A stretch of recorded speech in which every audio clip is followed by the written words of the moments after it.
새로남 교회에 담임하고 계시는 현상민 목사님 나오셔서 성경 봉독해 주시겠습니다.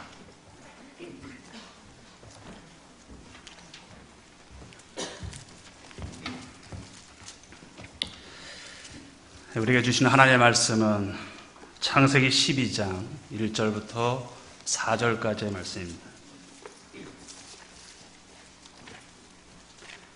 이 말씀 봉독해 올리겠습니다. 여호와께서 아브라함에게 이르시되 너는 너의 고향과 친척과 아버지의 집을 떠나 내가 네게 보여줄 땅으로 가라. 내가 너로 큰 민족을 이루고 네게 복을 주어 네 이름을 창대하게 하리니 너는 복이 될지라. 너를 축복하는 자에게는 내가 복을 내리고 너를 저주하는 자에게는 내가 저주하리니 땅의 모든 족속이 너로 말미암아 복을 얻을 것이라 하신지라. 이에 아브라함이 여호와의 말씀을 따라갔고 롯도 그와 함께 갔으며 아브라함이 하란을 떠날 때 75세였더라. 아멘. 이제 이강천 목사님 나오셔서 오늘 본문을 통해서 귀한 은혜의 말씀 전해주시겠습니다. 말씀과 또 헌금을 위해서 같이 기도해 주시겠습니다. 부탁드립니다.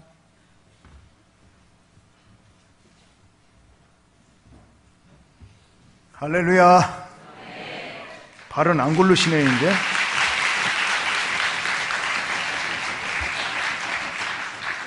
감사합니다.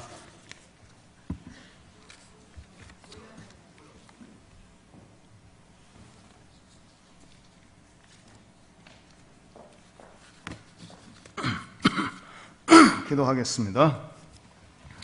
하나님 아버지, 오늘 저녁에도 하나님을 기대하고 하나님 주실 은혜를 기대합니다.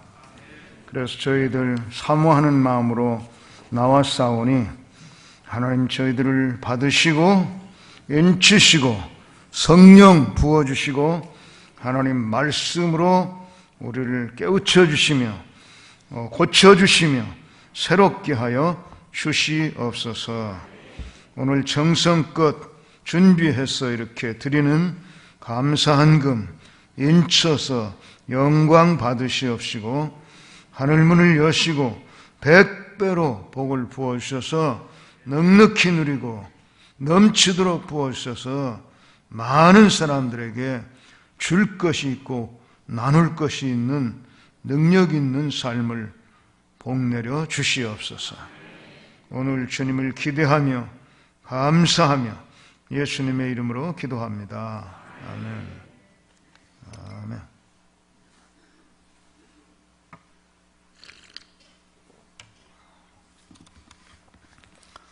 어제는 첫 번째 저녁에 어제 설교하느라고 제가 70이 넘어도요 평생 설교를 해도요 첫날 첫 설교할 때는 긴장을 해요.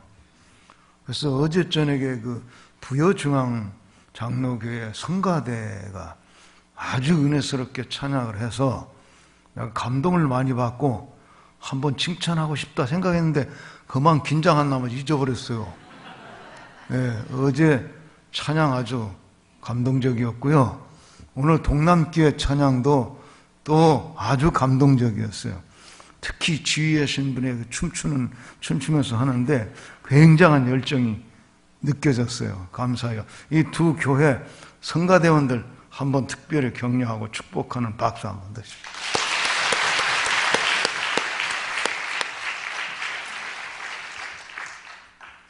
시작. 생존을 넘어 비전과 사명의 세계로 가자는 거죠. 여러분, 생존이라고 하는 것, 우리가 이 땅에 존재하는 것, 살아남는 걸 의미하는데 이 생존이야말로 우리에게 가장 기본적인 욕구이고 기본적으로 해결돼야 되는 과제이죠. 그래서 생존을 위해서 기본적으로 이 의식주 문제가 해결되어야 합니다. 먹을 것이 있어야 되고 입을 것이 있어야 되고 잠잘 곳이 있어야 된다 그거죠. 이것이 만약 해결되지 않는다면 우리의 삶 자체가 아주 비참하고 정말 어려운 것이죠. 그런데 우리 인생이라고 하는 것은 생존 문제 하나 해결되었다고 인생이다, 이렇게 또 부르기도 어려운 거예요. 잘 먹고 잘 입고 잠 잘 자고 산다. 그런데 거기에 뭐가 하나 빠지면 그냥 먹고 싸고 자고 먹고 싸고 자고 그러다가 갔다. 이렇게 우리의 삶의 기록을 남겨야 되는데 인간의 삶은 그게 아니라는 거예요. 여러분 한번 생각해 보세요. 저와 같은 세대, 지금 70이 넘은 세대는 6.25를 경험한 세대이기 때문에 우리 때는 얼마나 이 생존 문제, 먹고 사는 문제가 해결이 안 돼가지고 정말 고생을 하던 시대가 있었습니다. 그런데 그때는 자살자가 거의 없었습니다. 근데 오늘날 생존 문제가 오히려 잘 해결되어서 사실은 잘 먹고 잘 입고 잘 자고 사는 사람들의 인구가 훨씬 많지. 아직도 어려운 사람이 남아있긴 하지만, 그래서 생존 문제가 별로 문제가 안 되는 시대에 우리가 살고 있는데 요즘 자살자는 갈수록 늘어나고. 왜 이렇게 되는 거죠? 사람이 먹고 입고 자고 하는 문제만 해결된다고 인생이 아니야. 오히려 이걸 해결되고 나니까 살맛이 없어져 버리는 거야.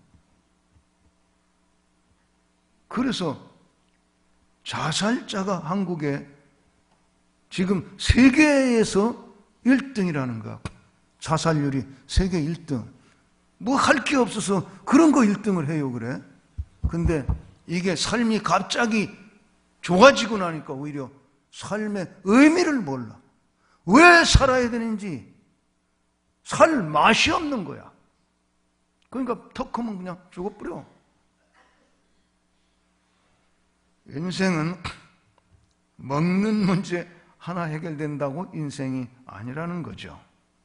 그래서 독일의 유명한 철학자 중에 쇼펜하워라고 하는 철학자는 인생은 세 가지 질문을 가지고 있고 이 세 가지 질문에 대답을 할 수 있어야 진짜 인생을 살게 된다, 이런 얘기를 하면서 세 개의 질문을 던졌는데, 나는 어디서 왔는가? 여러분은 대답을 가지고 계십니까? 나는 어디서 왔는가? 부여에서 왔어요?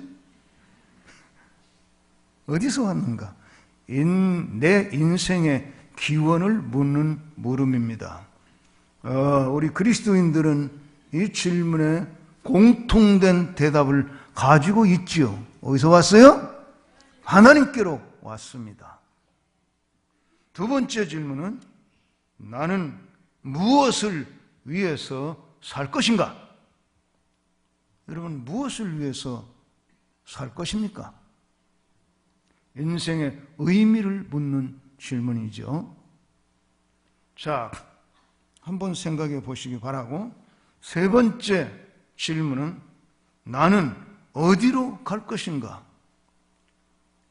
여러분, 어디로 갈 것입니까? 하늘나라로 갈 거죠? 할렐루야. 이걸 확신하면서 사는 사람은 복 있는 사람입니다. 그리고 미국에 있는 창조과학 박물관에 가면 세 가지 질문이 또 크게 벽에 쓰여 있습니다. 그런데 비슷한 질문이 쓰여 있어요. 당신은 어디에서 왔습니까? 이렇게 묻고 있어요. 두 번째 질문은 당신의 삶의 의미가 무엇입니까? 그렇게 묻고 있어요. 세 번째 질문은 당신이 죽으면 어디로 갈 것입니까?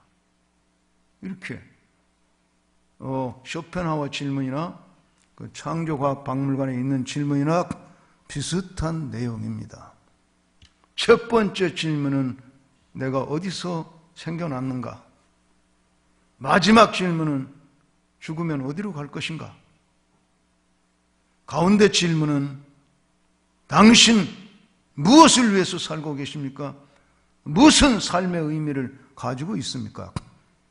그런 질문인데 놀랍게도 쇼펜하우어 자신은, 이 철학자는 세 가지 질문에 대한 확신이 없었습니다. 확실한 대답을 자기가 찾지를 못했어요. 그래서 그는 결론적으로 비관주의 철학자, 염세주의 철학자, 이 세상에 살 가치가 없다, 살 맛이 없다, 이런 결론으로 빠져버렸어요. 그런가 하면 창조과학자들은 나는 하나님께로부터 왔으며 내가 죽은 뒤에는 하늘나라에 갈 것이며 이 땅에 사는 것은 창조주 하나님의 영광을 노래하는 것이다. 그리고 이 하나님의 사랑을 전하는 것이다. 이렇게 확신을 가지고 그분들은 창조과학이라는 이론을 과학자로서 하나님이 이 세상을 창조한 것이 진화론을 주장하는 것보다 훨씬 과학적이다.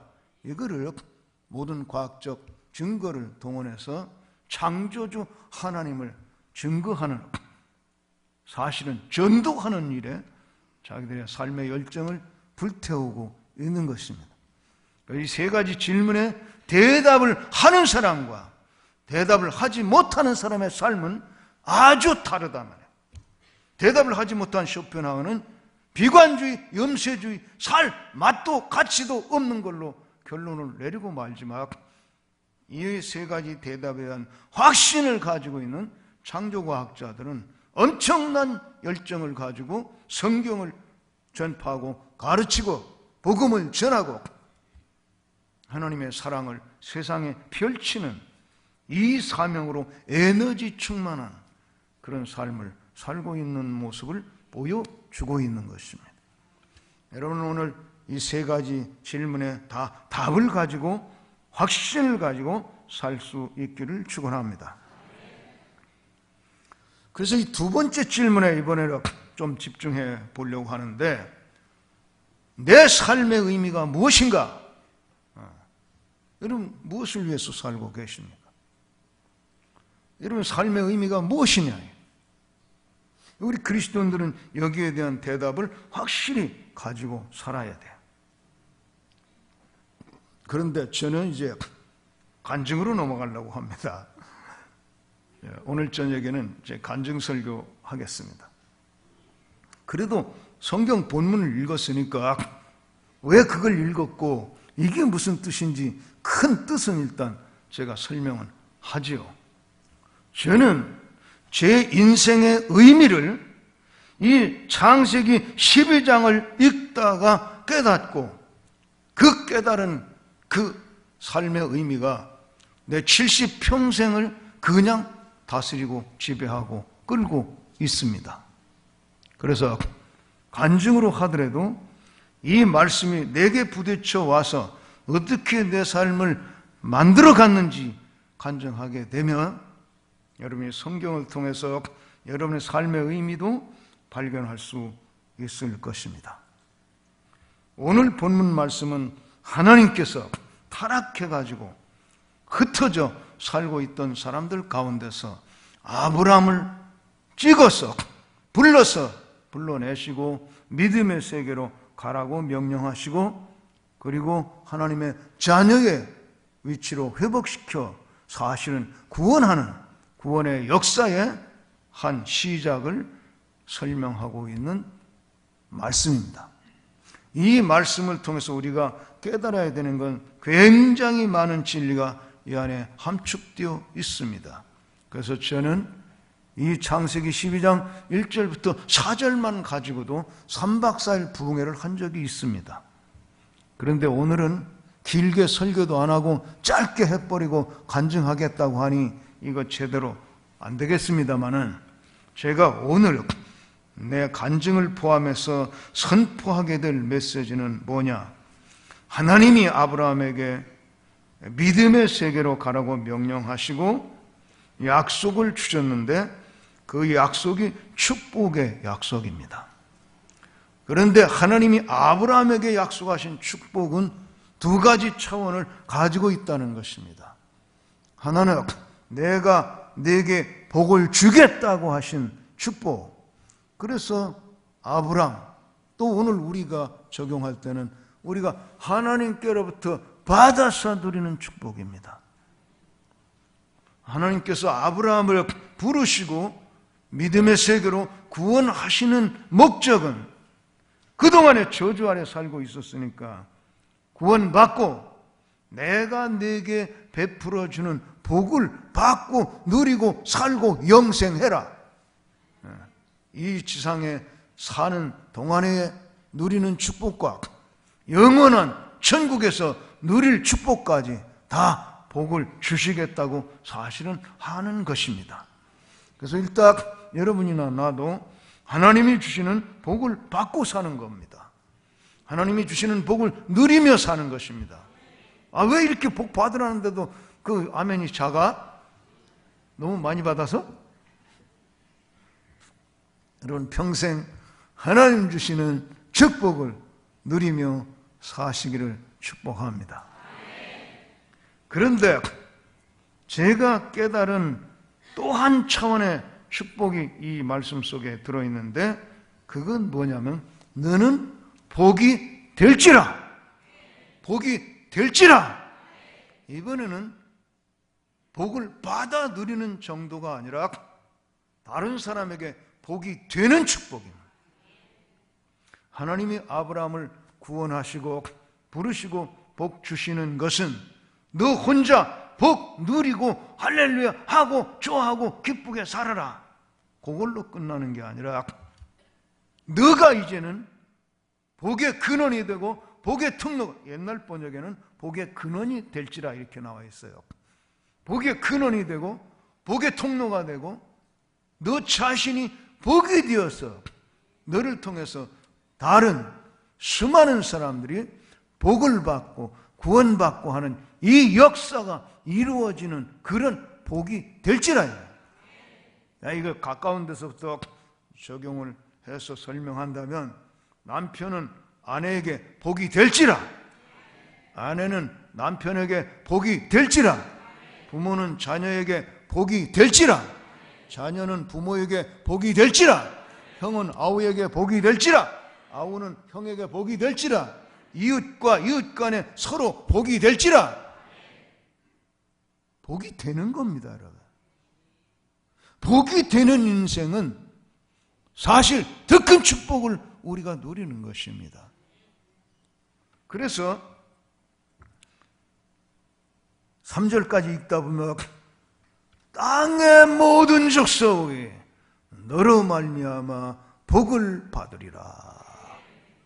아브라함이 어디까지 복이 되느냐면 이 주변 사람들에게 적용이 되어야 하겠지만은 거기서 시작해서 어디까지냐면 땅의 모든 족속까지 너로 말미암아 복을 받게 되는 역사가 이루어지게끔 나는 계획해 놨다고요.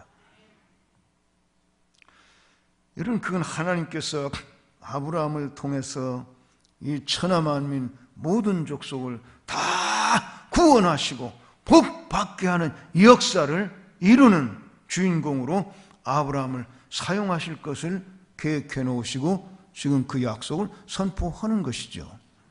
그래서 일단 이때 하나님의 마음을 먼저 헤아려 보시기 바랍니다. 하나님은 아브라함 한 사람 구원하느라 하는 것도 기쁘지만은 그걸로 만족하지 아니하고 처음부터 하나님의 마음속에는 천하 만민 모든 족속을 다 구원하고 복받게 하려는 계획을 가지고 그 거대한 역사 속에 아브라함을 부르시고 구원하시고 회복하시는 겁니다. 자, 그러면 우리가 이 성경을 읽을 때는 이거 아브라함에게 그렇게 말씀하셨구만. 옛날 얘기로 그냥 읽고 지나가면 우리와 아무 상관이 없어요. 여러분, 주일학교 아이들이 아브라함에 관한 노래를 부르는데 뭐 그런 것도 있대요.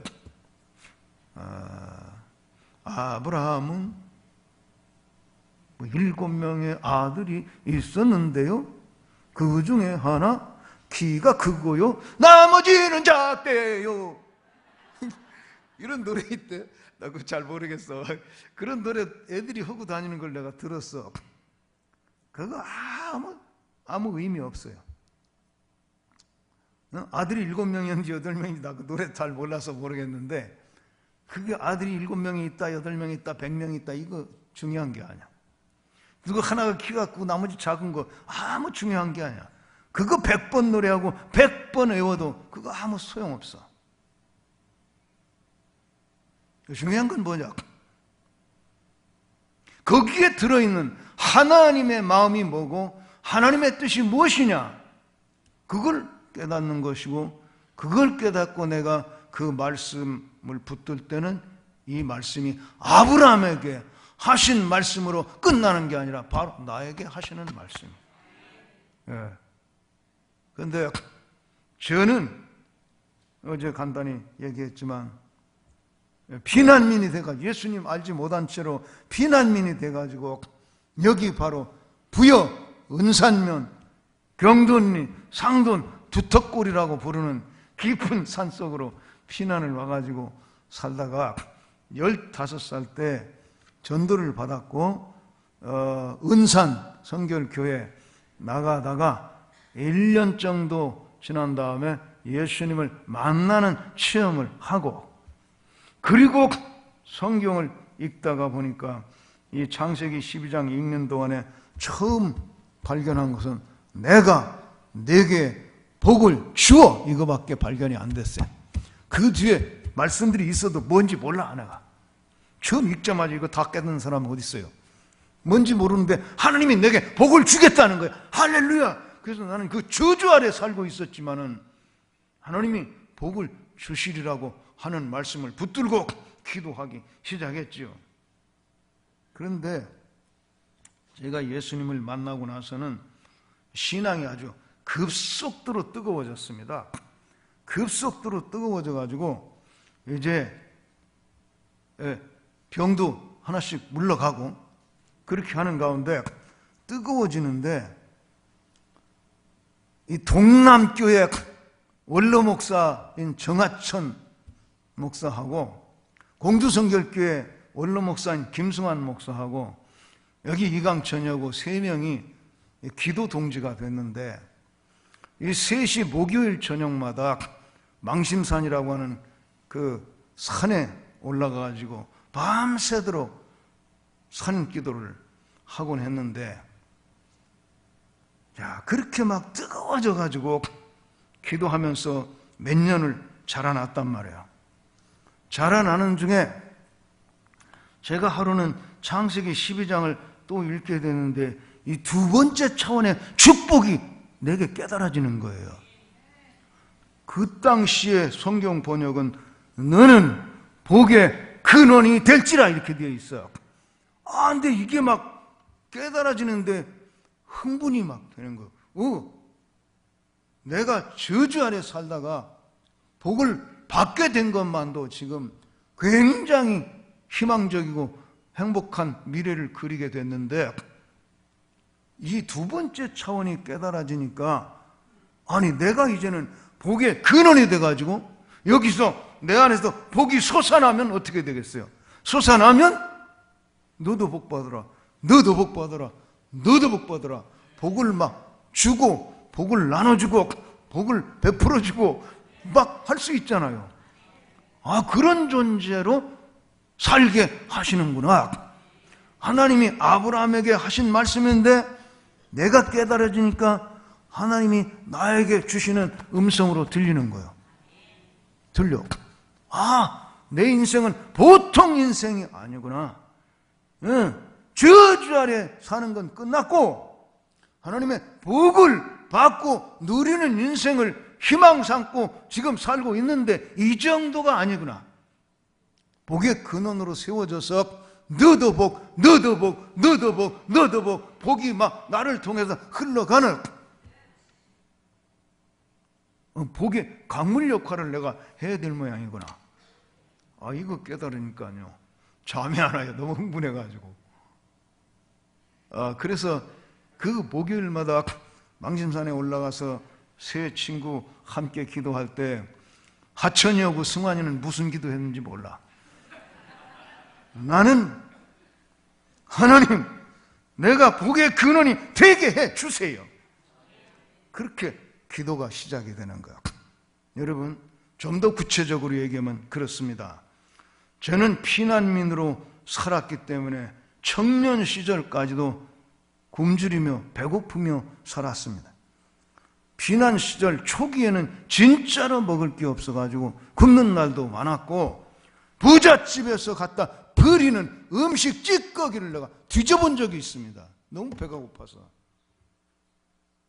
거기 감자 쪽이라도 하나 남아있으면 그거 건져다가 씻어서 먹으려고. 그게 어린 시절, 청소년 시절, 청년 시절까지의 내 현실이었어. 그렇다면 그때의 현실은 생존 문제 하나가 해결이 안 된 현실이란 말이에요.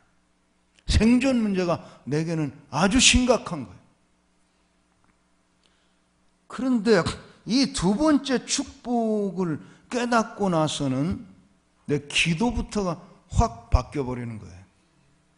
현실은 배가 고파가지고 늘 이렇게,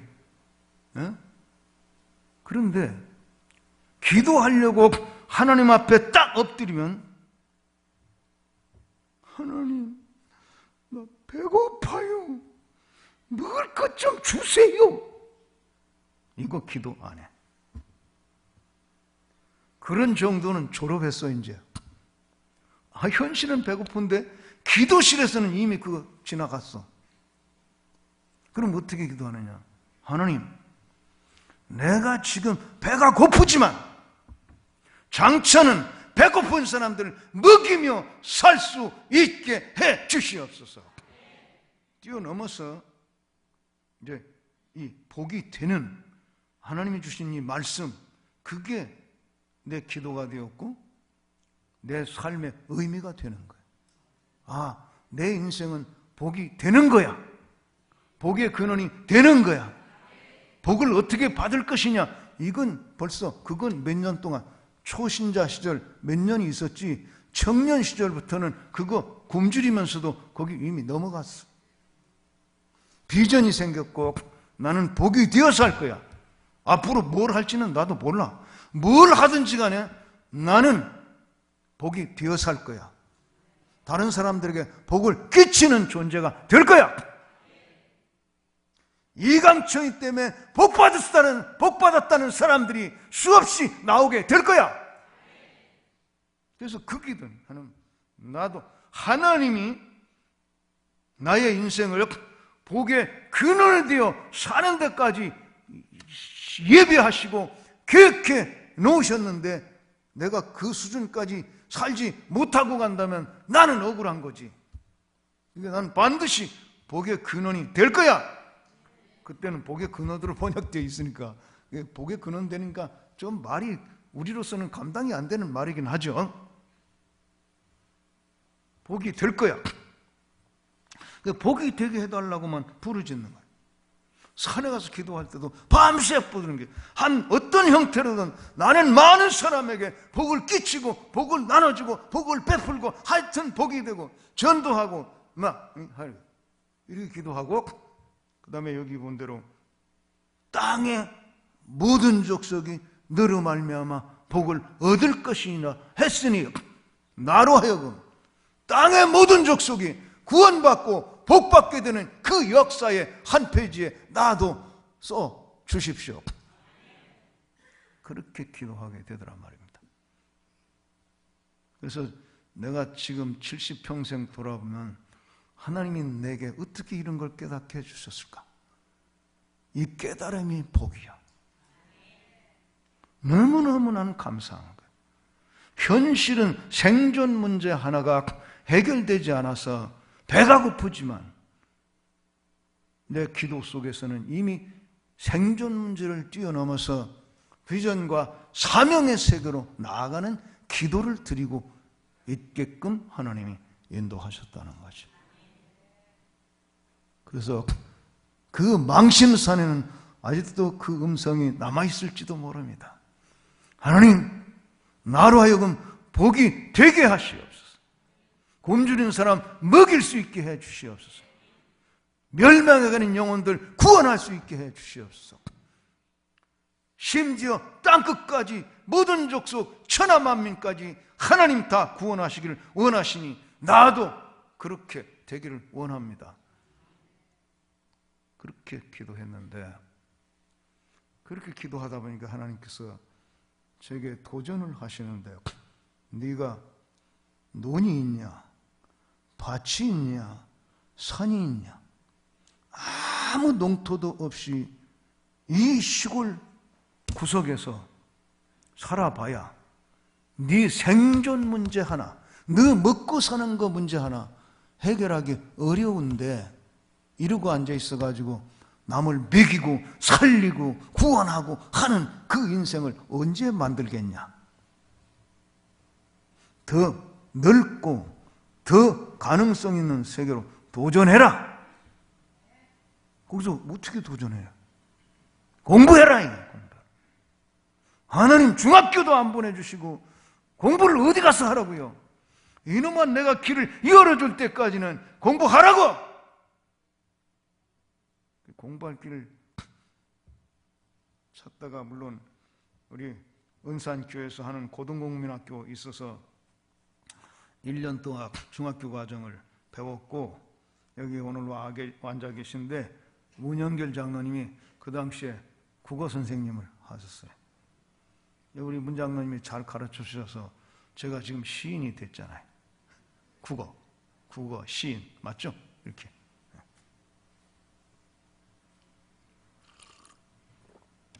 그런데 그것도 1년밖에 못 다녔어요. 왜 못 다녔냐면, 시작할 때, 봄에 시작할 때는 그래도 30-40명 모였던 것 같은데 1년 야간에, 주간에 일하고 야간에 공부하고 하는 게 쉬운 게 아니니까 이 공부에 대한 열망이 별로 없는 애들은 다 떨어져 나가. 그래서 마지막까지 남은 건 5명인가 4명밖에 안 남은 거야. 그러니까 교회 저 선생님들이 이거 5명 데리고 2학년 거 가르치려니까 너무 작잖아, 숫자가. 그래서 2학년은 없다. 다시 1학년 모집해가지고 좀 숫자가 나오면 내년에 2학년 다시 한다. 이런 바람에 1학년만 계속 내가 다니면 되겠어요? 공부 잘하는 사람이? 그러니까 그만 가고 혼자 그냥 하는 거야. 혼자 해가지고 제가 중학교 과정 혼자 공부해가지고 고입 자격 검정고시를 쳐서 합격을 했어요. 그리고 계속 마음에 계속해라. 고등학교 과정도 하나님께서 열어줄 때까지는 혼자라도 해라. 혼자 하고 있는데 하루는 담임 목사님이 저를 개인적으로 부르시는 거예요. 지금 돌아가셨습니다마는 이병돈 목사님이셨는데 부르시더니 아주 나에게는 전혀 뜻밖의 청천벽력 같은 말씀을 하시는 거예요. 내가 이 선생, 그때 이제 청년이 됐으니까 주일학교 교사도 뭐 하고 그랬잖아요. 그러니까 내가 이 선생을 몇 년 두고 관찰해 왔는데 목사가 되면 아주 훌륭한 목사가 될 것 같다는 영감이 온다는 거야. 그런데 그동안에는 그 얘기를 못 해줬다. 왜냐면 너무 갭이 커서. 그 당시에도 목사가 되려면 신학 대학을 졸업해야 목사가 되거든. 그러니까 초딩하고 대학 이게 너무 차이가 나니까 괜히 이런 얘기 했다가 가지도 못하는 거 오히려 좌절하면 어쩌나 걱정이 돼서 얘기를 못하고 그냥 지금 보고 있는 중인데, 이 선생 고등학교 들어갈 수 있는 자격은 얻었잖아. 조금 더 해가지고 대학 들어갈 자격도 얻으라고. 돈이라는 건 있다가도 없고 없다가도 있는 거고, 그렇게 기도하면서 열심히 하다 보면 하나님께서 또 열어주실 거 아니겠나? 도전해보게. 아니, 나는 목사 된다는 얘기 안 했는데 당의 목사님이 그렇게 말씀하시는 바람에 그날부터 나는 이제 싱숭생숭, 내가 목사 된다고? 열심히 해서 뭔가 훌륭한 사람이 되어서 복이 되겠다고는 했지만 목사 된다고는 한 번도 기도해 본 적이 없는데 그렇게 말씀하시기 때문에 제가 한 달 작정하고 이제 기도했어요. 하나님이 날 정말 목사 되기를 원하시는 거 맞습니까? 하나님이 원하신다면 나는 갑니다. 신학대학 갑니다. 돈이 없어서 못 간다는 말은 안 합니다. 어떻게 해서라도 나는 갑니다. 하나님 맞습니까? 하나님이 계획이 나를 목사로 쓰실 계획인지 그것만 분명하게 내게 확신시켜 주시면 나는 갑니다. 그리고 한 달 작정하고 기도하다가 목사의 길을 가라는 확신을 얻었어요. 그래가지고 제가 신학대학에 갔습니다. 돈도 없는데 어떻게 했냐? 그거 다 얘기하려면 오늘 여러분 철회할 준비 안 해가지고 오셨잖아요. 어쨌든 갔습니다. 가가지고 신학 공부를 합니다. 그런데 여러분, 솔직히 말해서 나는 신학교 공부하면서도 배골이 했습니다. 등록금 어떻게 맞춰내고 기숙사에 들어갈 기숙사비 어떻게 간신간신히 해서 들어가면 밥 사 먹을 돈이 없는 거야. 학생하면서 어떻게 금방 돈 벌 자리도 없고 굶어가면서 하는 거야. 굶어가면서. 아직도 이강천이는 생존 문제가 해결이 안 돼. 아직도 뱃속에서 귀뚜라미가 울어. 이 정도의 시는 다 이해되시죠? 뱃속에서는 귀뚜라미가 울어. 그런데 제가 돌아보니까 신학교 다니면서도 배고리를 했는데 기도실 들어가면 배고픈 거 귀뚜라미는 울고 있어도, 현실에서는 귀뚜라미가 울고 있어도 내 기도 속에서는 이 현실을 뛰어넘어가요. 항상. 하나님, 신학교 보냈으면 밥은 좀 먹여주면서 공부하라고 하시지 왜 이렇게 밥 먹을 걸 안 대주십니까? 이게 현실에 나올 수 있는 기도인데 기도실에 딱 들어가면 먹고 사는 문제, 귀뚜라미 소리는 들려도 잊어버려. 그리고 나는 뭐라고 기도한지 아세요? 하나님, 나 미국 유학 가야 되겠습니다. 미국 유학 보내주세요. 현실은 배고픈데 기도는 엉뚱하게 뛰어 올라가지고 미국 유학을 꿈꾸고 미국 유학을 보내달라는 거예요. 하나님께서 나를 다짐하게 하시느라고 그런지 질문을 하시는 거죠. 왜 미국 유학이냐? 너는 대답할 수 있어야 돼요. 여러분, 가능성이 안 보이는 엄청난 기도 제목을 가지고 기도할 때는 왜 그걸 이루어져야 되는지 확실히 이유를 알고 기도해야지 아무거나 그냥 허풍으로 무조건 큰 거 기도하면 다 되는 거 아니지 않지. 나는 하나님께 분명히 대답했어요. 하나님께서 내게 말씀하시기를 너는 땅의 모든 족속이 복을 받게 되는 삶을 살아라 하셨습니다. 땅의 모든 족속을 대상으로 내가 목사가 되더라도 부여에서 목회한다고 해서 부여 시민만을 위한 목회를 나는 할 수가 없습니다. 땅의 모든 족속, 천하 만민을 구원하고 살리는 목회를 해야 되지요.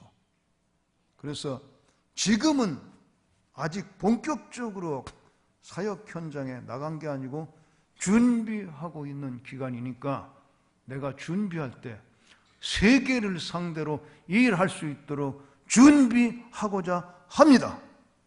당신의 말씀을 내 삶에 이루어지게 하고 싶은 겁니다. 그런데 독일 아니고 왜 미국이냐 또 이렇게 더 구체적으로 물으시는 거죠? 그러면 나는 그렇게 대답했습니다. 미국이 전 세계에 가장 큰 영향을 끼치는 최강대국입니다. 그래서 미국이라는 나라 들어가서 미국 사람들이 무슨 문명과 무슨 문화와 무슨 가치관을 가지고 살길래 세계 최강대국이 되었는지도 알아봐야 되겠고, 미국에서 세계를 움직이는 어떤 흐름이 있는지도 알아봐야 되겠고, 그 다음에 국제회의 하면 다 영어로 하는데 미국 유학 가서 나 영어도 조금 더 잘해야 되겠고, 세 번째는 전 세계에서 유학생이 제일 많이 모여오는 곳이 미국이니 거기 가서 공부를 해야 같이 공부한 전 세계에서 유학 온 친구들 다 나중에 세계적으로 일할 때 네트워킹 다 할 수 있을 것이니 나는 반드시 미국 유학을 다녀와야 되겠습니다. 하나님. 그랬죠? 똑똑하죠? 그렇게 기도했어요. 내가 지금 강조하는 건 뭐냐? 지금 배고파요, 현실은. 그런데 비전을 향해서 가요. 사명을 향해서 가요. 먹고 사는 문제에 내가 갇혀버리지 않더라 이거야. 이게 믿음이더란 말입니다. 하나님과 함께 사는 믿음을 가지고 사니까 현실, 배고픈 현실, 거기에 묶여서 밥, 쌀, 빵 이렇게 사는 게 아니고 하나님 말씀을 통해서 주신 비전과 사명의 세계로 가는 거야. 그래서 내가 이렇게 기도하고 이 한 70평생을 살면서 나는 확신하는 게 하나 있어요. 한번 복창하실래요? 하나님이 원하시고 나도 원하면 안 되는 일 없다. 하나님이 원하지 않는데 내 혼자만 원하는 건 안 될 수도 있어요. 또 하나님이 원하셔도 내가 원치 않으면 나를 통해서는 안 이루어져요. 그렇죠?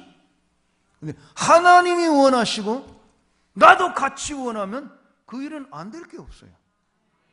그건 내가 기도하는 건 뭐예요? 천하 만민 모든 족속을 다 구원하시고 복 주시려는 하나님의 뜻이 내 삶을 통해서 이루어지는 거 나도 원한단 말입니다. 그러니까 내가 세계적인 일꾼으로 나를 준비시켜서 바칠 테니까 그렇게 쓰시라고요. 하나님께 그렇게 기도하는 거죠. 그랬더니 미국 유학 가대요? 어떻게 갔는지 다 얘기하려면 철회준비 안 하셨잖아. 미국 유학 다녀왔어요. 다녀왔더니 이제 교단의 어른들이 서울신학대학의 교수가 되도록 이렇게 이끌어 주셔서 서울신학대학의 교수가 됐습니다. 교수가 되고 나니까 비로소 생존 문제가 더 이상 위협이 아니죠. 해결이 다 된 거죠. 한국에서 교수 이 정도 되면 먹고 살만 합니다. 그래서 생존 문제는 다 해결이 됐죠. 그러면 내 인생의 의미가 뭐예요? 먹고 사는 거예요? 생존 문제 다 해결됐으니까 내 영혼아 이제 편안히 살자 그렇게 하는 거예요? 생존 문제 해결됐다고 삶의 의미가 발생하는 게 아니야. 삶의 의미가 있어야지. 근데 그동안에 기도하면서 살아온 의미가 뭐요? 복이 되는 거야. 그러니까 나는 어떻게 하면은 내 삶이 다른 사람에게 복이 되는 삶이 될까? 이게 주요 관심사였어. 그게 기도 제목이야. 어떻게 해야 많은 사람들에게 내 삶이 복이 되는 건지 가르쳐 주시고 그렇게 살 수 있게 해주시고 인도해 주시고 열어주시고 보장해 주시옵소서. 늘 기도가 그 기도야. 그 기도니까 일단 교수가 돼서 생활 문제가 다 해결되고 나니까 그동안에 기도한 것들이 나를 통해서 실천되게 돼야 되는 거죠. 자, 우선 제일 먼저 깨닫고 기도한 게 나같이 배고픈 사람 먹이며 살 수 있게 하여 주옵소서. 그게 벌써 언제부터 기도한 거잖아. 그럼 이제 교수가 돼서 잘 먹고 잘 살게 됐으니까 굶주린 사람들 먹여야지. 근데 내가 교수할 때도 학생들이, 굶주리는 학생들이 아직도 많았어.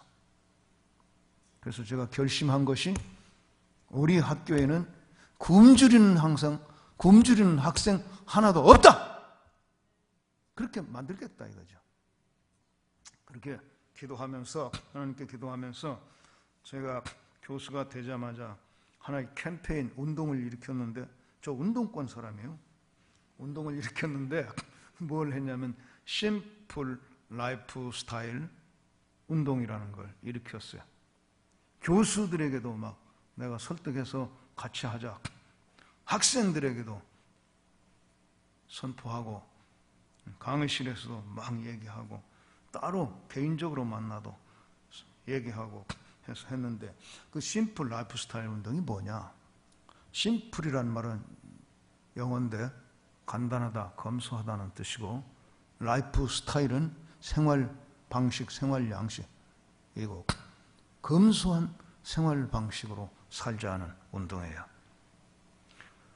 그게 더 구체적으로 뭐란 말이냐 하면 이렇게 제가 설명을 해볼게요. 요즘 한국의 경제가 지금으로 치면 경제가 어렵다 해도요, 값이 무지무지하게 비싼 명품은 옛날보다 더 팔린다네. 그래서 한국에는 명품족이 많아서 세계의 제조업자들이 한국에다 비싼 거 팔아먹으려고 달려드는 거, 지금 그런 시대야.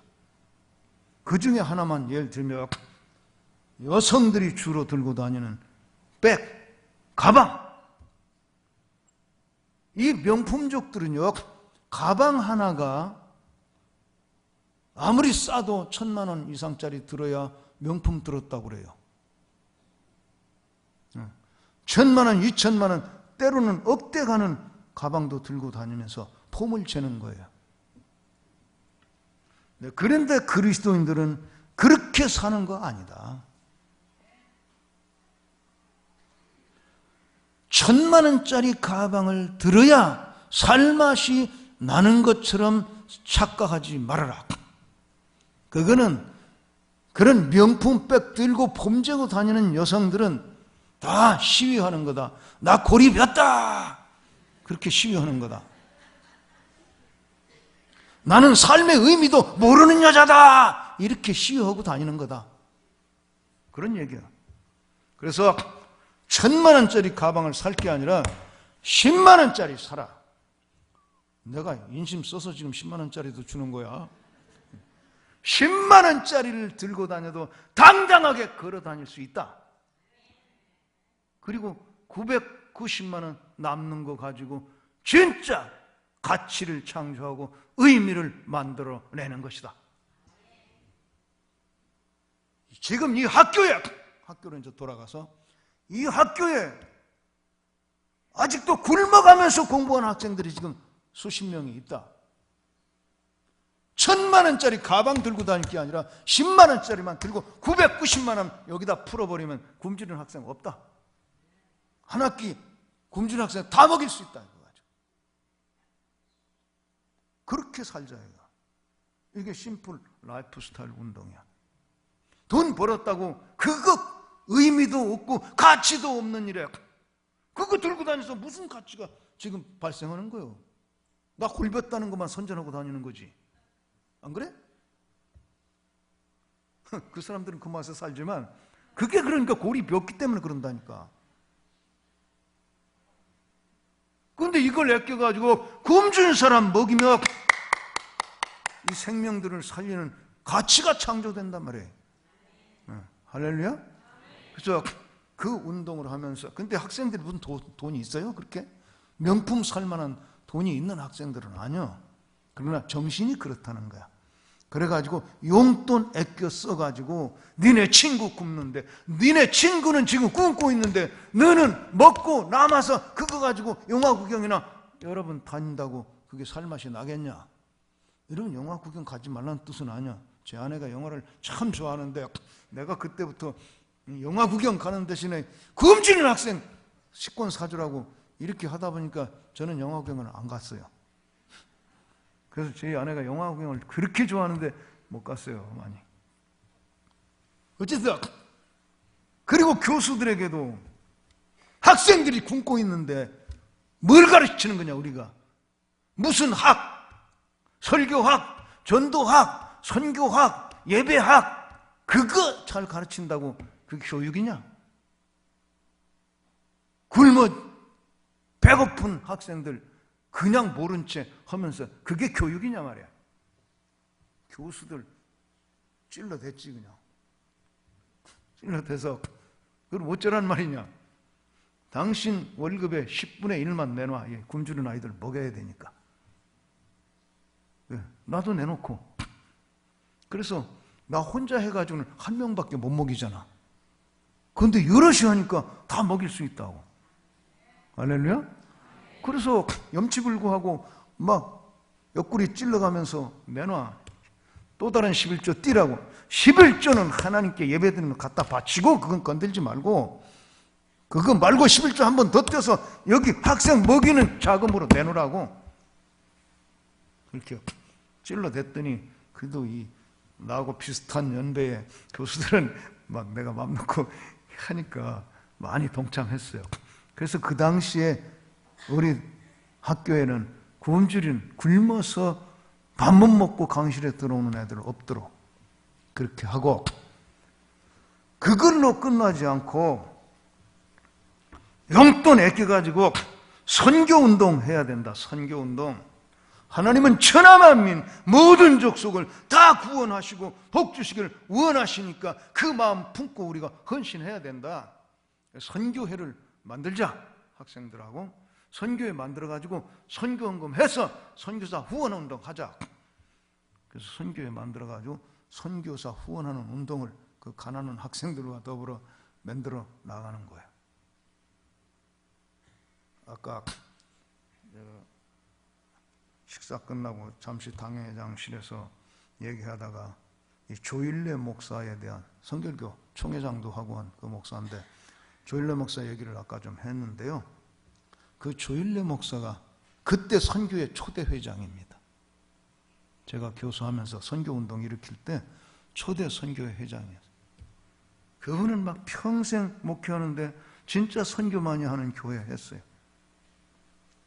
그런 운동 일으키고 나도 거기 헌금하고 같이 이렇게 해서 만들어내는 그런 일을 했고, 조금 더 지나서는 여러분 저 인상을 보세요. 어떻게 사람이 좀 차분하게 생겼어요? 덜렁거리게 생겼어요? 세게 생겼어요? 부드럽게 생겼어요? 저 아주 부드러운 남자입니다. 그런데 사명을 향해서 갈 때는 돌격됩니다. 돌격. 예. 사명을 향해서 갈 때는 물불 안 가리고 갑니다. 제가 윤리학 교수를 해서 심플 라이프 스타일 운동 같은 건 윤리학 교수하고 잘 맞아. 그죠? 잘 맞는데 윤리학 교수하고 잘 안 어울리는 일도 나는 해야 될 일이라면 가만히 있을 수가 없어. 그래서 제 별명이 괴물이었어요. 괴물이다 이게. 저놈은 공부나 하고 있는가 싶으면 운동하고. 제가 신학생 때는 응원단장도 했어요. 참네. 학술부장 하면서. 왜 응원단장을 해? 체육부장이 아무 준비도 안 하는 거예요. 전국신학대학 체육대회가 있는데요. 그래서 안 하니까 어떻게 내라도 해야지. 그래서 체육부장 찾아가가지고 너 체육부장이 왜 응원 준비도 안 하냐? 그랬더니 바빠서 못 하겠대. 아무리 바빠도 체육부장 사명은 해야지. 너무 바쁘대. 그럼 내놔! 학술부장인 내가 할 거야. 학술부장은 좀 공부하는 쪽, 연구하는 쪽, 책 읽게 하는 쪽, 이쪽 하는 건데 안 어울리지만 체육부장이 사명을 안 하고 있으니까 내놔. 내가 한다. 이 친구 진짜 네가 해라 그래요. 너 나중에 딴소리하지 마. 체육부 배정된 예산 내가 다 갖다 쓰면서 선수들 훈련시키고 응원 준비 다 할 거야. 하래. 그래서 하다 보니까 응원 준비 시키다가 응원 단장이 돼버렸어. 그러니까 괴물이지 이게.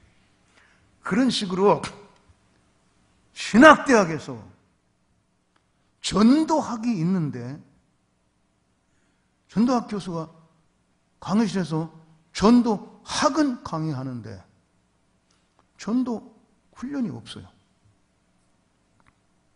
여러분, 전도학 배워가지고 전도하는 사람 없습니다. 여러분, 운전학 배우면 운전할 수 있어요? 운전학, 강의실에 앉아가지고 운전학 백날 배워도 차에 앉아서 한번 엑셀에다 밟아보고 운전대 흔들어 보고 나가서 돌아보지 않으면 운전 못하는 거예요. 전도도 똑같아.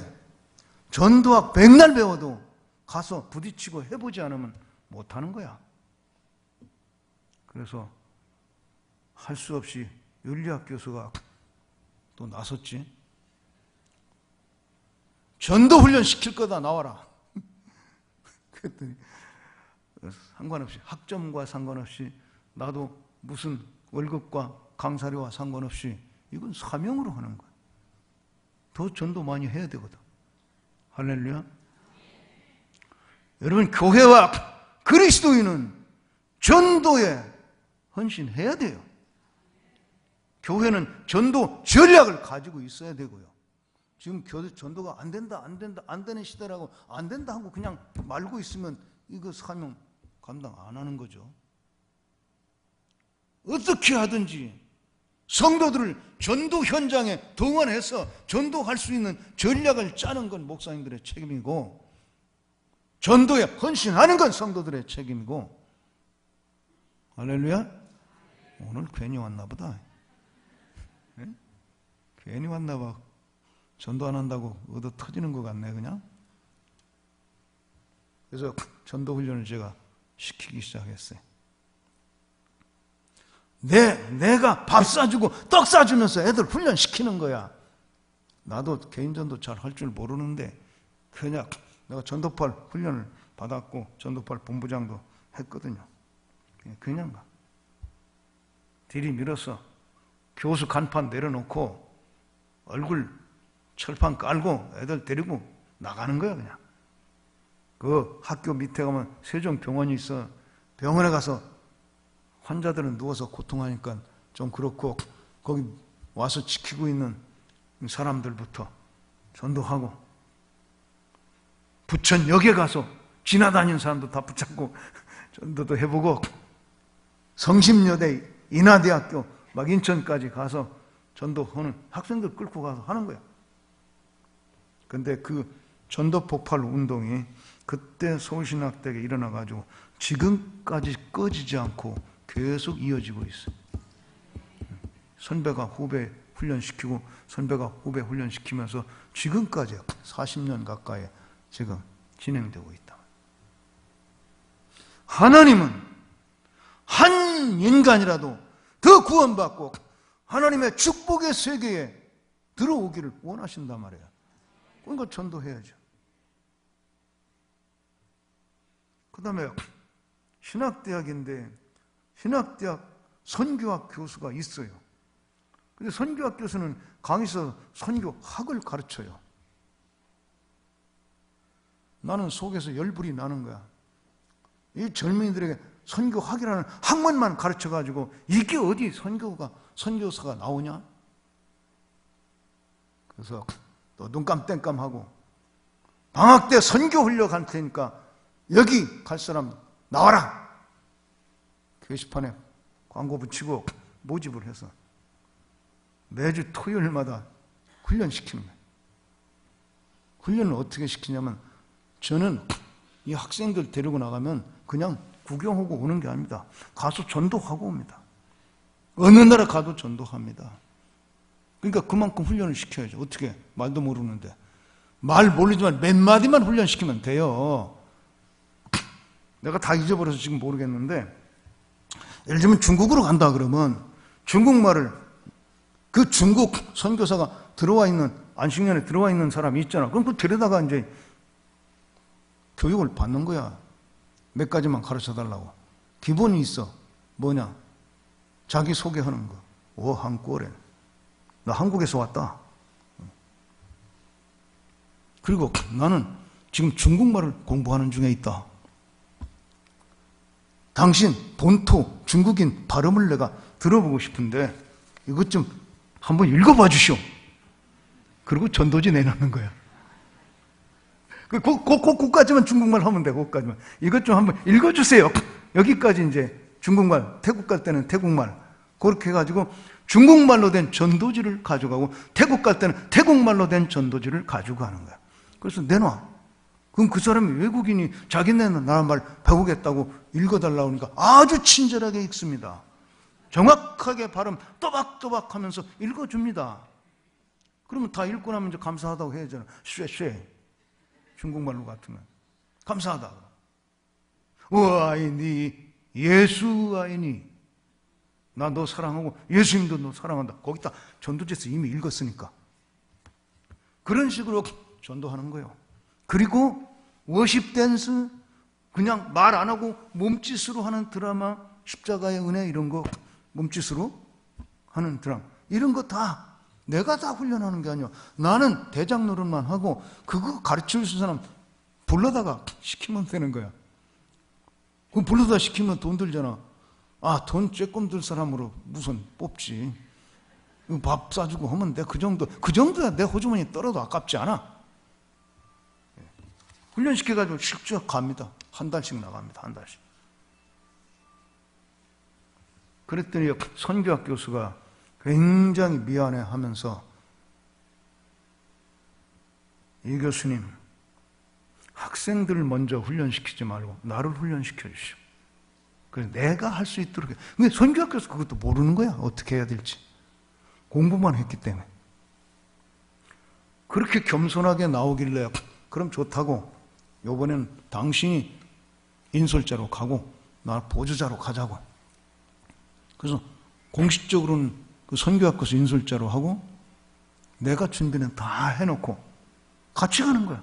같이 가되 나는 뒤에서만 이렇게라 저렇게 코치하고 다 그 교수가 할 수 있도록 내가 다 만들어 놓고 코치한 거야. 한번 해보더니 이 교수가 지혜가 있는 분이라서 알았다고. 내년부터는 내가 할 테니까 윤리학 교수는 윤리활동 하셔도 되겠습니다. 되게 했잖아. 어쨌든 되게 했잖아. 자, 이거 제가 6.25부터 시작해가지고 지금 간증이 진행되고 있는데 여러분 이거 언제 끝나죠? 그래서 뭉뚱그려서 끝내버리고 그 뒤 얘기 조금만 하겠습니다. 제가 이제 교수도 하고 목회도 좀 했었고 하여튼 이렇게 하고 하는 동안에 나는 어디 가서 무슨 사역을 해도 선교 지향적으로 했습니다.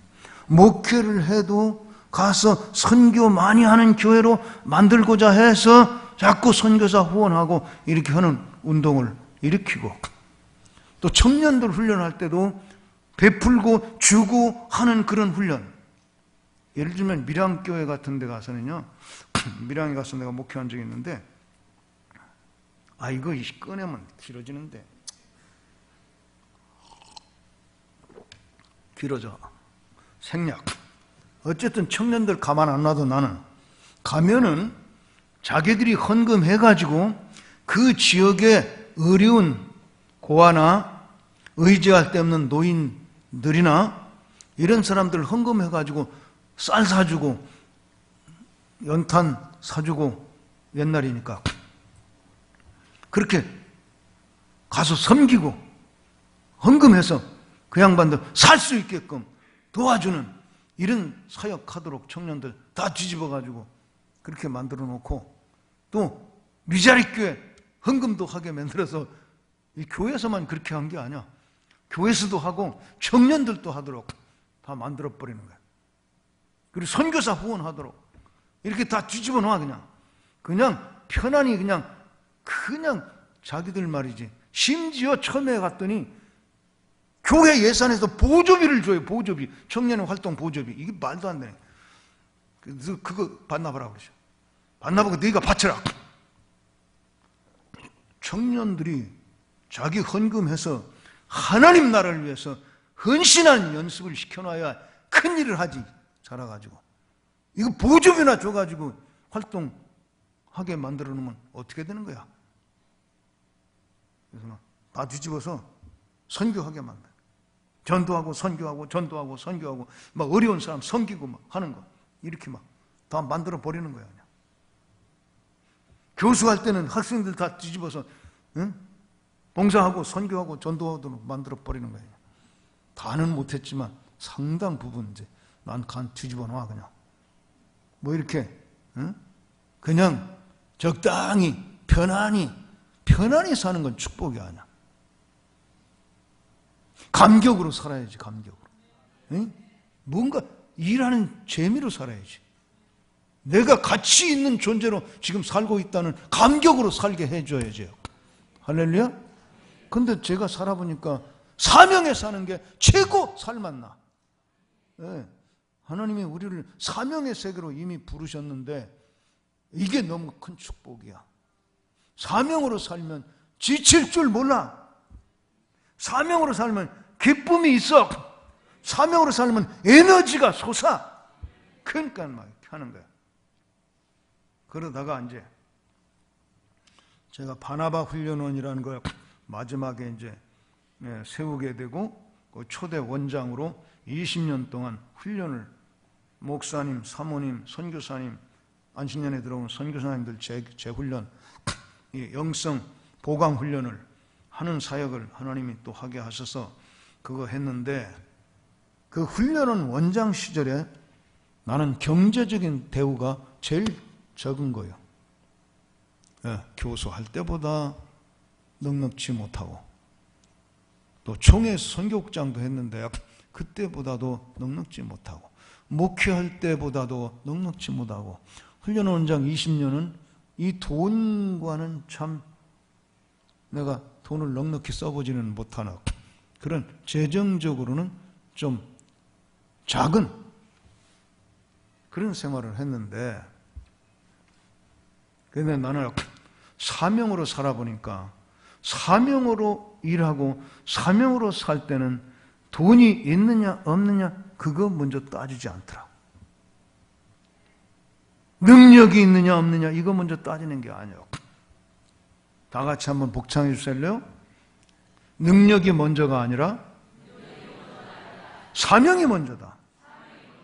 사명을 알면 하게 되어 있어. 능력 없어서 못한다 이렇게 하는 게 아니라 사명이 있으면 능력은 따라오게 되어 있고 없어도 하는 거야. 그게 돈도 능력 중에 하나잖아. 돈 없어서 난 못한다. 내 사전에 그런 건 없어. 물론 분량이 있죠. 지금 무슨 해야 될 일이 몇백억짜리가 있는데 내가 한다고 큰 소리 칠 수는 없죠. 근데 하나님 나한테 그런 건 맡기지도 않아. 그러니까 하나님도 내가 할 수 있는 분량을 아시기 때문에 내가 할 수 있는 거 하라고 명령하시는 거야. 그거 하라고 사명 주시는 거야. 그러면 돈이 없어서 못하겠습니다. 이건 말도 안 돼. 없어도 알았습니다. 하겠습니다. 하고 나서는 거야. 요단강물에 발을 디뎌놓으면 갈라지는 거야. 그러니까 내가 첫 설교가 뭐였어요? 하나님은 죽은 자도 살리시고 없는 데서도 있게 하시는 하나님이다. 할렐루야. 꼭 없어도 사명이면 하겠습니다 하고 시작하면 또 없는 데서 있게 하시는 하나님이 시켜놓고 구경만 하시지 않는다고. 할 수 있게 다 하시지. 그래서 제가 20년 동안 바나바 훈련원 원장 하는 동안에는 주로 이 말씀과 관련해서 무슨 사역을 많이 하게 됐냐면 선교지의 요청을 받아서 선교사 수련회 강사로, 현지 목회자 세미나 강사로 이걸 많이 가서 하게 됐는데 약 100번 했습니다. 20년 동안 약 100번 세계 여행도 한 셈이죠. 그런데 어제도 얘기했지만 선교지에 가서 선교사 수련회 하거나 현지 목회자 세미나 강사로 갈 때는 강사료 받고 항공료 받고 가는 거 아니에요. 내가 도리어 돈 싸가지고 가면 가야지 가서 돈 받아올 게 없어요. 그러니까 다 자비량이라 그런 뜻이에요. 그런데 저는 제일 재정적으로 여유가 없었던 그 훈련원 원장 20년 동안에 세계 사역을 100번을 섬겼어요. 어떻게 할 수 있는지 다 얘기 못해요. 돈이 없지만은 해야 될 일이니까 하나님 나라를 위해서 복이 되기 위해서 천하 만민이 구원받는 일을 위해서 해야 될 일이니 하는 거야. 이렇게 얘기하니까 여러분 어떤 교회에서는 사모님 참 고생 많았겠다. 그렇지, 돈도 없는데 맨날 항공료 내놓으라고 하고. 우리 집사람한테 물어봐 불행했느냐고. 우리 부부는 최고로 행복한 인생을 살았습니다. 그리고 지금도 삽니다. 그리고 하나님 주신 수명 동안 우리는 행복하게 살 겁니다. 제 아내가 한술 더 떠요 지금은. 왜냐하면 하나님 앞에 사명 때문에 드리는 것은 절대로 공짜가 없어. 그 몇 배로 하나님이 다 주시는 거야. 할렐루야. 근데 우리가 헌신할 때는 그거 잘 모르지. 헌신할 때는 이거 간당간당한데 이거 마저 선교지 간다고 바쳐버리고 나면 이거 어떻게 되나, 이거 마이너스인데. 그럼에도 불구하고 이건 하나님이 주신, 우리에게 주신 사명이다. 그러므로 간다. 그러면 카드로 긁고서라도 가는 거요. 카드로 긁고 갔다 오면 그거 다 갚을 거 하나님이 마련해 놓으셨더라고 또. 할렐루야. 그래서 100번을 섬길 수 있는 이 엄청난 특권을 제가 누렸어요. 그러다 보니까 이제는 없는 데서 있게 하시는 하나님은 내 인생에 그냥 그대로 평생 함께 해주신 하나님이야. 그래서 어제도 얘기했지만 이제 오늘 밝히기로 한 거 있잖아요. 그 얘기 이제 하려고. 2013년 3월 19일에 제가 은퇴를 하게 됐는데, 은퇴하기 전에 은퇴한다는 소문이 1년 전부터 이제 났을 거 아니에요. 나니까 세계 각처에서 이미 100번이나 갔다 왔는데 세계 각처에서 또 와달라는 데도 있고 새로 와달라는 데도 있고, 이제 은퇴하시니까 시간은 널널하니까 옛날에는 방학 때만 갔거든. 왜? 학교 중에는 나도 훈련 사역이 있으니까 방학 때만 갔는데 은퇴하니까 1년 사시사철 올 수 있을 거라고 생각한 이 양반들이 전 세계에서 나를 불러대는 거야. 그러면 여러분에게 묻겠습니다. 어제도 얘기했지만 제가 은퇴를 딱 하고 나서 적어도 만 2년 동안은 내 생활비로 보장된 게 국민연금 28만 원밖에 없었단 말입니다. 그런데 사실은 내일 그 얘기는 또 할 건데 그 28만 원조차도 감사한금으로 다 바쳐버렸어요. 생활비 제로로 만들어버렸다고. 근데 여기저기서 오라고 그래요. 나 수입 어디서 생길 뭐 정해진 게 하나도 없어요. 와달라고 하는데 내가 간다고 해요? 못 간다고 해요? 응? 내 현실은 그렇게 대답하는 게 정상이에요. 나 지금 은퇴해. 은퇴 후에 생활비가 국민연금 28만 원 나오는 것밖에 없어. 이거 같은 저 굴물판이요. 거기까지 갈 항공료 나 못 만들어서 못 가. 미안해. 이게 현실적인 대답이요. 그런데 나는 이 70평생에 하나님 말씀 믿고 사명으로 할 때는 안 된 게 없었거든. 지금 근거는 아무도 없어. 근거는 없지만 이 세계에서 요청들이 이게 단순한 관광 여행 하자는 게 아니야. 와서 설교해달라 해요. 은혜 받겠다 해요. 그러면 거기 가서 설교해서 저들이 은혜 받게 되면 내가 직접 선교는 아니라도 그들이 선교를 더 잘하게 되면 그게 하나님 나라 역사에 쓰임 받는 거잖아. 세계 선교하는 거잖아. 그렇게 생각하고 나니까 이건 가야 되겠다.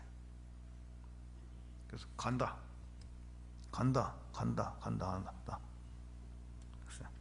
그래서 이제 어떻게 가게 되는지 내가 구체적으로 자랑 겸 보고 겸 간증 겸 할 테니까 여러분 너무 자랑한다고 날 욕하지 마시고 어떻게 믿음으로 살아서 그게 가능한지 그것만 여러분 마음에 받아들여 가지고 믿음이라는 게 얼마나 위대한 것인가, 믿음으로 산다는 게 무엇인가, 사명으로 산다는 게 무엇인가, 그것만 좀 가져가시면 되겠습니다.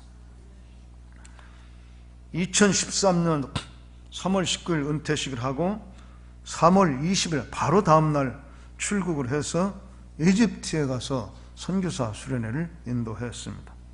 그리고 돌아왔다가 바로 4월 달에 캐나다에 가서 밴쿠버, 밴프, 미국의 팜데일, 마이애미 거쳐서 불가리아, 동구권 불가리아, 동남아 말레이시아, 그 다음에 중국 이렇게 쭉 한번 나가서 그냥 들어오지 않고 딱 돌아서 이렇게 들어왔는데 석 달 걸렸어요.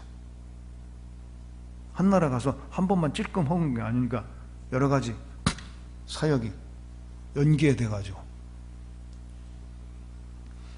그 다음에 후반기에 다시 카나다 토론토에 갔다가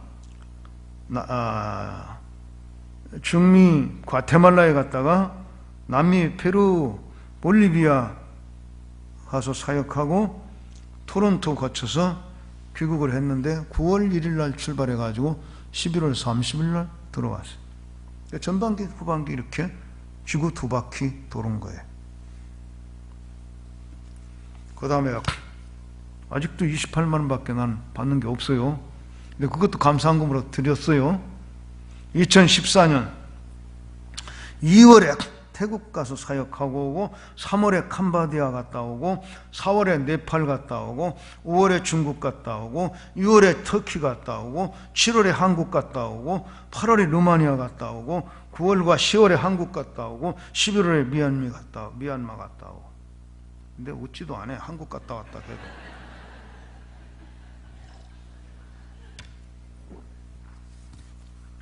이러고 다니면서 선교 활동을 했습니다. 근데 이때까지도 내 한 달에 고정적 수입은 국민연금 28만 원입니다. 자, 이제 2015년 9월부터는 제가 교단연금 들어놓은 게 있어가지고 교단연금이 나오기 시작했어요. 2015년 9월부터. 그러니까 2015년 8월까지는 지금 아직도 28만 원. 2015년 1월에 태국 다녀오고 2월에 중국 다녀오고 3월에 헝가리와 오스트리아 거쳐서 토론토에 가서 4개월간 아예 거기서 살면서 한인교회 목회자들, 토론토 한인교회 목회자들 훈련시키는 일을 4개월을 거기서 하고, 그리고 세인전에 가서 목회자 수련회 인도하고, 들어왔다가 9월에 중국 다녀오고 11월에 중국 다녀왔어요.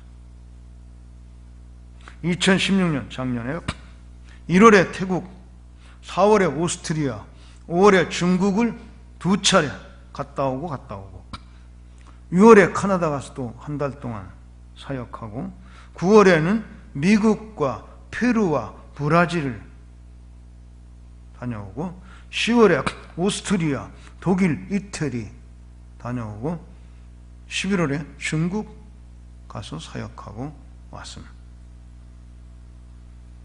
이제 요 2015년 9월부터 지금까지 이후로는 수입이 좀 늘어난 거예요. 교단 연금이 한 90여만 원 나오니까. 그 다음에 2017년 올해 1월에 태국 다녀왔습니다. 이달 말에 일본 다녀올 것입니다.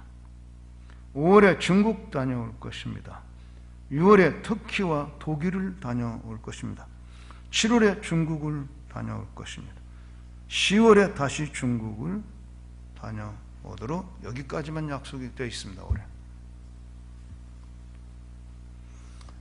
이러고 간증을 하니까 어제도 얘기했지만 우리 집사님 옆에 있던 집사님이, 사모님, 이강천 목사님은 선교지에 간다고만 하면 후원자들이 벌떼같이 일어나서 후원금을 갖다 주는 모양이죠. 물었는데 제 아내의 대답은 아니요, 전부 자비랑입니다. 그렇게 대답했어요. 그럼 도대체 이게 어떻게 되는 얘기예요? 응? 전부 자비량이야. 근데 하나님이 전부 자비량이라고 해도 꺼리끼지 않고 그렇게 말할 수 있도록 해주셨는데, 제게 그렇게 수입이 생기도록 해주셨어요. 그건 뭐냐? 이제 짐작이 다 갈 거예요. 하나님이 갑자기 이강천 목사를 부흥 강사로 띄우는 거야. 그래가지고 가고 오고 사이사이 계속 부흥해. 그리고 미국, 카나다 이렇게 들어있을 때는요, 내가 카나다에 목회자 훈련 간다 그러면 가서 목회자 훈련은 강사료 없어요. 항공료도 안 받아요. 내 원칙이 또 그래요. 선교지에 가서 무슨 하고 강사료 받는 건 난 처음부터 그거 준다고 해도 안 받았고 아예 안 받는 걸로 되어 있어요. 그런데 카나다나 미국 같은 나라는 선진국이고 또 한인들이 많이 살고 한인교회도 많아. 그래서 토론토에 가기로 약속하면 그 소문이 나. 그럼 토론토에 있는 한인교회들이 이강천 목사님 오신 김에 우리 부흥회 해야 되겠다. 그래서 연락이 와. 그래서 그것까지 넣어서 이제 스케줄을 짜는 거예요. 그러다 보니까 아까 얘기한데 4월에 출발했는데 7월에 들어왔다 그러잖아. 그게 다 그거 포함돼. 이 부흥에 포함된 거야. 그리고 2014년도에는 갔다 오는데 전부 선교지만 갔다 오잖아. 그러니까 이건 돈 하나도 내가 벌 수 있는 데는 없고 다 쓰는 데만 갔다 오는 거야. 그 대신에 하나님이 국내에서 이렇게 집회를 하도록 하나님이 연결시켜놔. 나 부흥사 아닌데. 그렇게 막 부흥해달라는 데가 차고 넘치네. 그래서 쉴 새 없이 나갔다 오면 부흥회하고 끝나면 나가고 갔다가 또 들어오면 부흥회 또 하고 이러고 다니는데 문제가 뭐냐면 건강이잖아. 건강이, 나는 옛날에 굉장히 몸이 약했다는 얘기 이미 하셨죠. 근데 놀랍게도 내가 사명 때문에 다 간다고 말해버렸더니 그거 하게 하시려니까 부흥회도 하게 만드는데 강사료 받아가지고 가라고? 건강이 다 감당하는 거야 이거. 아이고 놀래라. 그래서요, 사명으로 하는 일에는 불가능이 없고요, 사명으로 살면 에너지가 솟아나는데 영적인 에너지만 솟아나는 것도 아니고 육체의 에너지도 솟아나고 재정의 에너지도 솟아나는 거야, 이게. 할렐루야. 그래도 여러분 이제 마감하면서 저 양반 지금은 저렇게 뛰어다니면서 집회라도 해서 강사료 받아가지고 막 선교지도 다니는데 이제 집회도 못할 만큼 건강이 좀 짜그러들면 그때는 어떻게 살지? 저 불쌍해서 큰일 났네. 뭐 먹고 살지? 지금은 나는 지금까지 이 복이 될지라 이 말씀 깨닫고 나서는 먹고 사는 문제 한 번도 걱정 안 해요. 왜냐면 이거 깨닫고 나니까 무엇을 먹을까 이거나 생각하고 그런 인생이 아니야. 복이 되는 인생인데 굶고 사는 거 이런 거 걱정이나 하고 앉아 있어? 복이 되려고 나는 오히려 기도하고 복이 되려고 노력을 하는 거야. 너에게 복이 되라 말이야. 그리고 내가 경제적으로 돈을 많이 버는 사람은 아니지만 복이 되고자 해서 살다 보니까 적은 중에도 나누는 거 꽤 한 모양이더라고. 내 이거에 자랑을 해야 되나?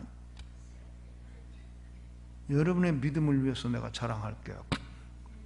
내가 작년에 속초를 한번 가서 며칠 지내다 왔는데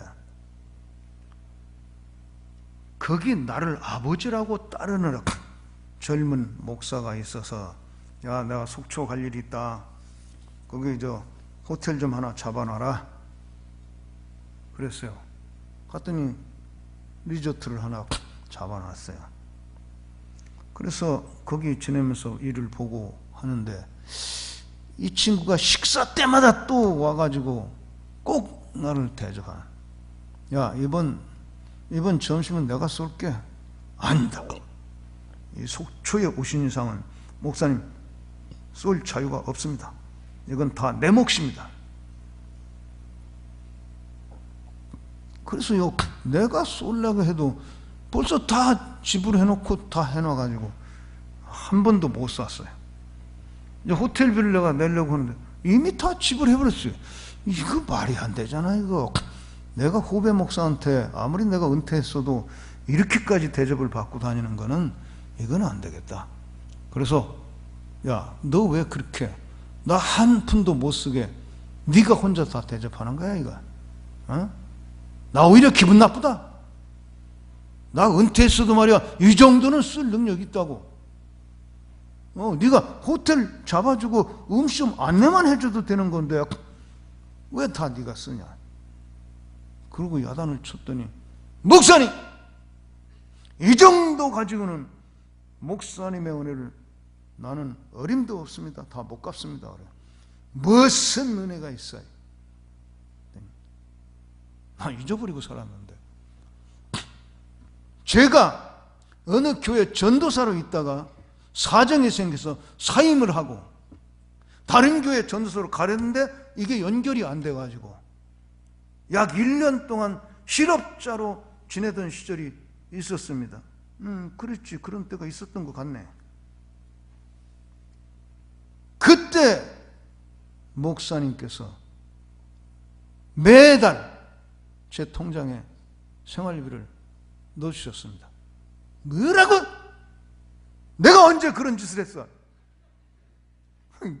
여러분, 난 주머니 잊어버려. 아니, 세상에 기억할 게 많은데 그런 것까지 왜 다 기억해? 한번 따라서 하십시오. 기왕에 준 건 잊어버리고 받은 건 안 잊어버리자.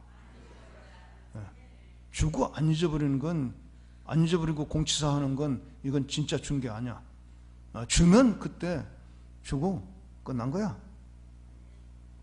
그래서 다 잊어버리고 살았는데 쥐가 실업자로 있을 때 매달 생활비 얼마 넣는지는 모르겠어요. 나도 뭐 생활비 막 이렇게 100만 원짜리로 넣겠어요? 나도 어려운데 그저 10만 원이나 넣나 20만 원 넣나 나 모르겠어. 그건 잊어버리는데 어떻게 알아? 그러는 거예요. 그리고 그 같은 그 기간에 내가 속초를 갔다가 아주 오래간만에 만난 후배 선교사고 목사야.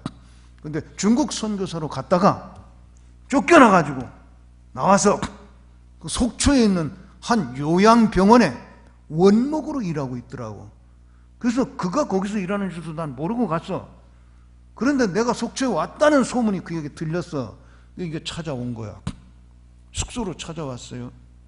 저녁에 찾아와서 뭐 이런저런 얘기하고 서로 안부를 묻고 좀 대화를 하다가 이제 간다고 일어서더니 뭐 봉투를 하나 꺼내요.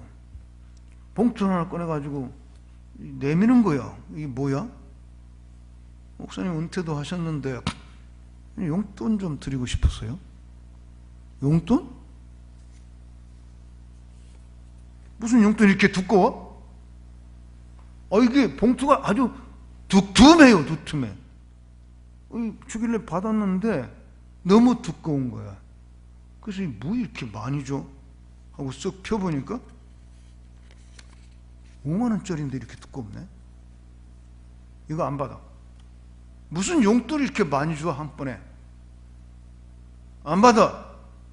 그랬더니 이 목사가 안 받으시면 서운해요. 받으셔야 돼요. 내가 이 많은 용돈을 왜 받아? 네가 선배를 사랑하는 마음으로 그저 10만 원이나 20만 원 넣었으면 내가 혹 받을 수도 있겠지. 근데 이건 너무 커. 100만 원이 들어있는 거야. 100만 원이. 이건 너무 커. 이건 용돈이 아닌 것 같아. 이거 뇌물 쓰는 거냐? 나한테 뇌물 쓸 거 없잖아. 목사님, 받으셔야 됩니다. 저는 이 정도 가지고는 목사님의 은혜를 다 갚지 못합니다. 뭔 소리야? 언제 무슨 은혜? 물론 내가 가르쳐준 교수이기는 하지. 아니, 그것만이 아니고요. 제가 중국 선교사로 있을 때 후원금이 많이 끊겨가지고 후원금이 안 들어와서 고생하던 시절이 몇 년 있었죠. 근데 목사님 그걸 파악하시고 제게 5년 동안이나 후원금을 보내셨습니다. 뭔 소리 하는 거예요 지금? 내가 언제 그런 걸 보냈어? 어디 보냈디야? 근데 가다 뭐 이런 사람들을 만나는 거 보니까 내가 별로 주머니가 두껍지 않았지만 그래도 나누면서 살았나 봐요. 그런 거 같죠? 네. 여러분, 그런데 내가 평생 그렇게 살면서 그것 때문에 불행하다는 느낌은 없어요. 행복해요. 그래서 사도행전 20장 35절인가 주는 자가 받는 자보다 더 복이 있다. 여러분, 이 주는 행복을 누리시기를 축복합니다. 복이 되어 사귀고자 하면 내 생존 문제는 이미 넘어버리는 거야.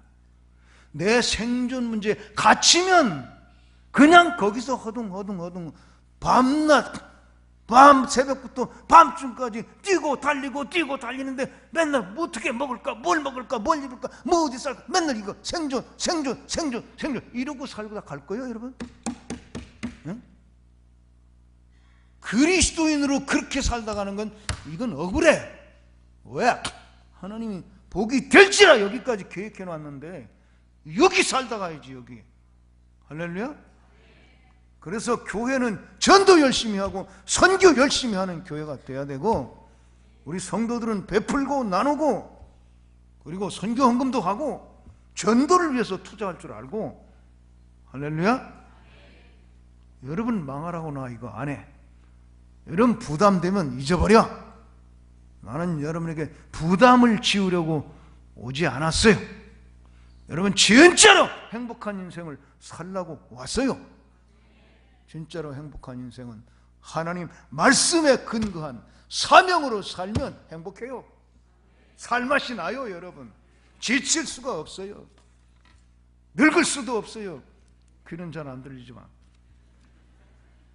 할렐루야. 자, 이번엔 오늘 주여 삼창하고 한번 부르짖고 기도해 봅시다. 내 평생 복이 되어 살고 싶습니다. 막 이렇게 복이 되어 살고 싶습니다. 한번 부르짖어 봅시다. 자,